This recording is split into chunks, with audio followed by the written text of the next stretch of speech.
ஒரு பறவையும் ஒரு எறும்பும் போட்டி போட்டுக்கிறதுக்கு அதுகளுக்குள்ள ஒரு பெரிய மலை, அதை யார் போய் ஃபஸ்ட்டு ரீச் பண்ணுறா, மலையோட உச்சிக்கு யார் ஃபஸ்ட்டு ஏறுறா அப்படின்னு சொல்லி போட்டி.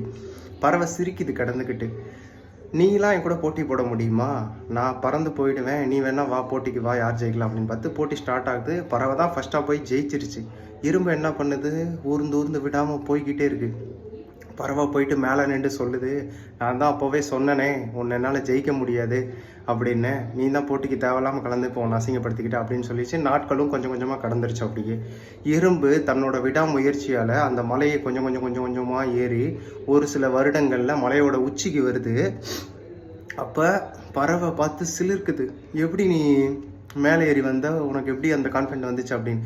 அதுக்கு எறும்பு சொல்லிச்சான், வெற்றி என்பது பொதுவானது, உனக்கு சீக்கிரமே வெற்றி கிடச்சிருச்சு, அவ்வளோதான் வித்தியாசம், எனக்கு கொஞ்சம் லேட்டாக கிடச்சிருக்கு, ஆனால் வெற்றின்றது ஒன்று தான், நானும் இப்போ ஜெயிச்சிட்டேன் அப்படின்னு சொல்லிச்சான். ஸோ இதுலேருந்து நம்ம புரிஞ்சுக்க வேண்டிய விஷயம் என்ன, தொடர்ந்து முயற்சி பண்ணிக்கிட்டே இருந்தால் வெற்றி கண்டிப்பாக கிடைக்கும். நீங்களும் ட்ரை பண்ணுங்கள், கண்டிப்பாக ஜெயிக்கலாம்.